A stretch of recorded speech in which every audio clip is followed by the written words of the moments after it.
Bonjour à tous, j'espère que vous allez bien. On se retrouve aujourd'hui pour le Tech Actu et on commence fort avec des jeux vidéo gratuits. Pour les petits vénards qui sont en vacances et qui ont du temps libre devant eux, vous avez deux jeux gratuits à récupérer sur Prime Gaming. Alors, le premier, c'est Hitman. Je pense que c'est un des meilleurs de la série Hitman. C'est le premier du nom à faire absolument. Et bien sûr, le Star Wars Battlefront 2, qui est aussi bon que le premier du nom. Et honnêtement, pour un bon FPS intergalactique, faites-le, il est vraiment sympa. Je rappelle à la communauté que vous allez sur Steam, vous tapez Donjonborn. Actuellement, il est gratuit puisqu'il est en cours de développement, donc vous allez participer un peu au développement du jeu en le faisant. Je l'ai testé, il est vraiment très très bon si vous aimez le style Donjons et Dragons, et honnêtement, il est prometteur comme il est marqué dans le titre. Bon, c'est clair et je pense que tout le monde sera d'accord avec moi, Nvidia au niveau de sa VRAM des cartes graphiques, c'est vraiment trop light. On aimerait avoir 16-20 Go régulièrement sur ces cartes graphiques comme à peu près AMD. AMD au niveau de sa VRAM est toujours au-dessus de chez Nvidia. Alors aujourd'hui, est-ce que ça a vraiment un impact au niveau des jeux vidéo? On a un test qui vient de leaker sur Cyberpunk 2077, Phantom Liberty, donc le dernier né de Cyberpunk 2077.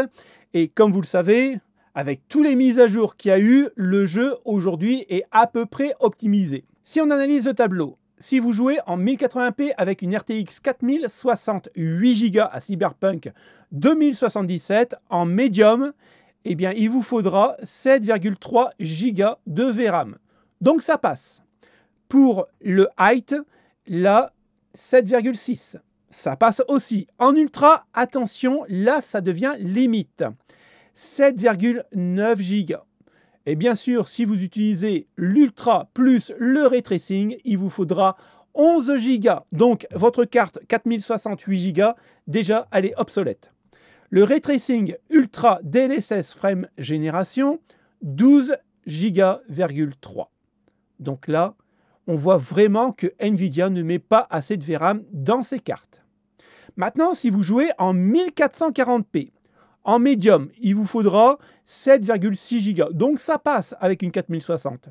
En height, 8 Go. Là, c'est vraiment limite. Et en ultra, 8,2 Go. Ça peut encore passer. Là où ça fait mal, en ray tracing ultra, 12 Go. Et en ray tracing ultra DLSS, 13,4 Go. Donc encore une fois, votre carte graphique en 4060 est obsolète. Maintenant, imaginez que vous avez une RTX 4080 avec 16 Go de VRAM. Si vous jouez à Cyberpunk 2077 en 4K, en médium, 8,6 Go. Donc sans problème, ça passe. En height et en ultra, on est à 9,3 et 9,4. Maintenant, en ray tracing et en ultra, 15 Go. Il vous reste 1 Go avant la limite. Donc déjà, votre carte est à pleine balle. Par contre, si vous mettez tout en fonction, Ray Tracing Ultra DLSS, 16,4 Go. Donc vous êtes complètement à la limite de votre 4080 que vous avez payé 1500 €. Honnêtement, je pense que 20 Go, ils auraient pu les mettre dans les 4080. Alors, on voit vraiment que Nvidia a beaucoup de retard à rattraper au niveau de sa VRAM. Il nous faut plus de VRAM pour les prochaines cartes graphiques. Malheureusement, comme vous le savez, les RTX 5000, eh bien, on n'en aura pas plus. Et ça, c'est vraiment un très gros défaut pour une nouvelle génération qui n'est pas encore arrivée.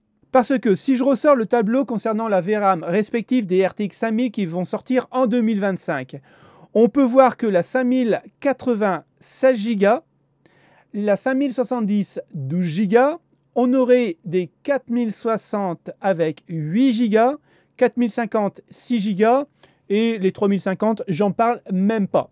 En sachant que la 5090, elle, devrait avoir non pas 32 Go de VRAM, mais plutôt 28. Donc, pour la 5090, ok. Alors, si ce tableau n'est pas une rumeur, franchement, c'est encore trop light de la part de chez Nvidia. Concernant Intel avec ses Battle Mage, cette semaine, je pense qu'on peut faire une croix sur le calendrier car on a 3 rumeurs. Et je dis bien des rumeurs. Mais pour une fois qu'on a un peu d'informations concernant les futures cartes graphiques de chez Intel, on va les regarder minutieusement. Il faut savoir une chose, c'est que Battle Mage va être gravé par TSMC en 3 nanomètres pour les iGPU. Et pour les cartes graphiques desktop qu'on aura dans nos boîtiers, ça sera en 4 nanomètres.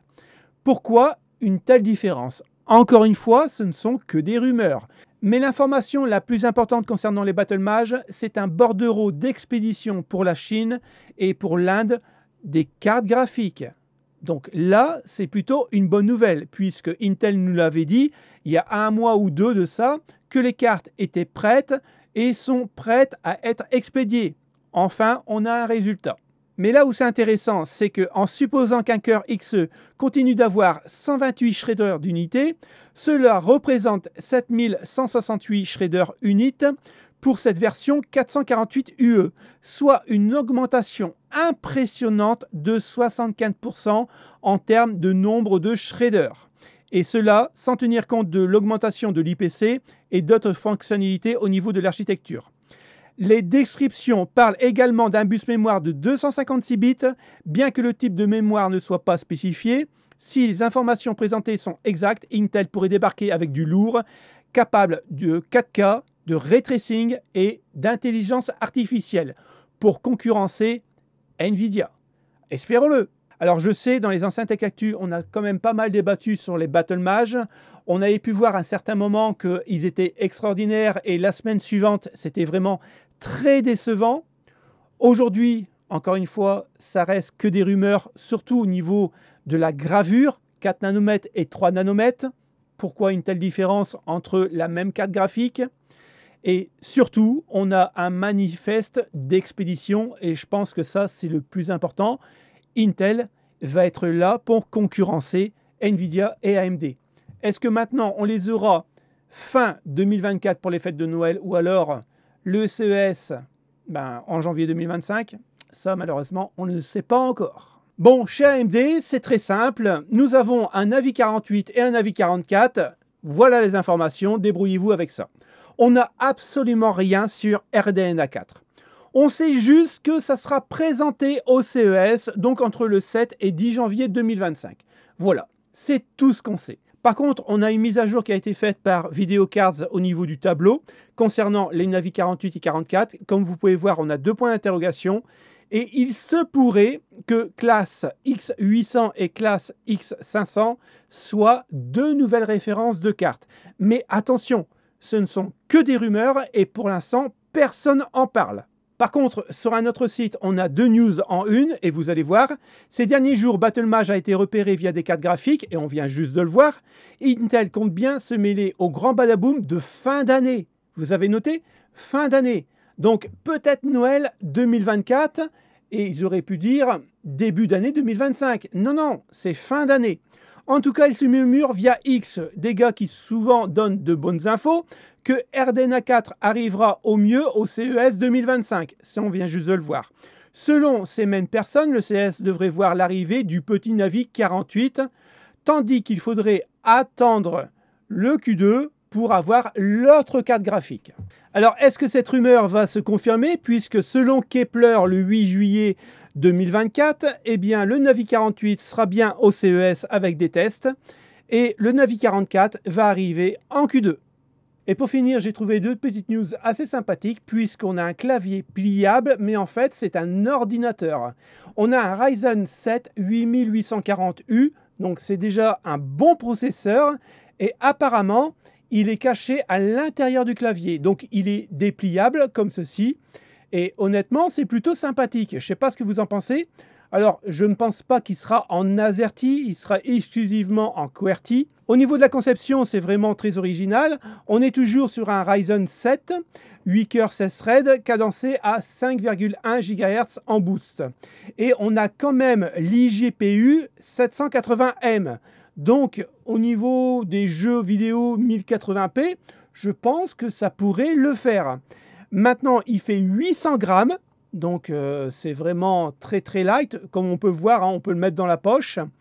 On est entre 16 et 32 Go et 512 voire 1 Tera en fonction de l'option que vous choisissez. Et ça consomme 100 watts. Maintenant pour le prix, on est entre 646 $ voire 784 $, ce qui est encore assez raisonnable pour un objet d'une telle innovation, je pense. Et en parlant d'originalité, eh bien j'ai trouvé une petite batterie, mais nucléaire. Alors ça ressemble à une 2032, mais regardez bien sur la photo, on voit ici estampillé le petit sigle nucléaire. En fait, c'est une batterie nucléaire qui va être à 60% d'efficacité énergétique et qui pourrait durer, attention, 100 ans.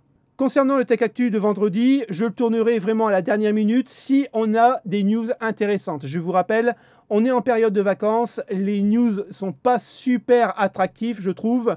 Donc s'il y a des news très intéressantes, je ferai le Tech Actu en deuxième partie. Sinon, bah écoutez, on se retrouve la semaine prochaine. En tout cas, passez une bonne semaine. Salut les potes, ciao ciao!